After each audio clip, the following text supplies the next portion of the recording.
Headline news जिंदा वेदनपुर तीर्थक्षेत्र चांदोद खाते गाय આધેડને શિંગડે ભેળવતા ગંભીર રીતે ઇજાગ્રસ્ત થતા સારવારથી ડભોઈ ખસેડાયા હતા।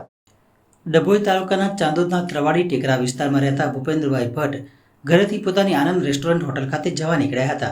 ત્યારે એકાએક ગાયે તેમને શિંગડે ભેળવી ભંગોળી દીધા હતા અને પગથી શરીર પર માર માર્યો હતો। આસપાસના દુકાનદારો અને રાહદારીઓએ દોડી આવી મહા મુસીબતે ગાયના ચુંગાલમાંથી છોડાવી ગંભીર રીતે ઇજાગ્રસ્ત ભૂપેન્દ્રભાઈ ભટ્ટને પ્રાથમિક સારવાર બાદ ડભોઈ ખાનગી હોસ્પિટલ ખાતે સારવારથી ખસેડતા તબીબી તપાસમાં મોઢા તેમજ શરીર પર ગંભીર ઇજાઓ તેમજ હાથ અને ખભાના ભાગે ક્રેક આવી હોવાનું જાણવા મળ્યું છે। ચાંદોદ નગરમાં રખડતા પશુઓનો ત્રાસ દિવસને દિવસે વધી રહ્યો છે। વારંવાર લોકો ઇજાગ્રસ્ત થતા રહ્યા છે, પરંતુ જાણે કોઈનું મૃત્યુ નીપજે તેની રાહ જોઈને ગ્રામ પંચાયતના સત્તાધીશો હાથ ઉપર હાથ દઈને બેસી રહ્યા છે। પ્રજાના મતથી ચૂંટાયેલા પ્રતિનિધિઓને હવે શું પ્રજાની જરૂર નથી?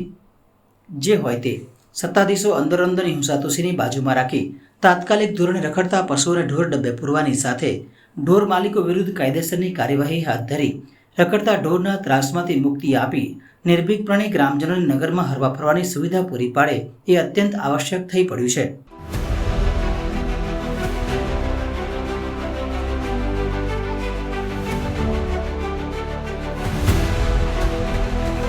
हर समस्या की डेडलाइन हेडलाइन न्यूज जिंदा वेदनपुर।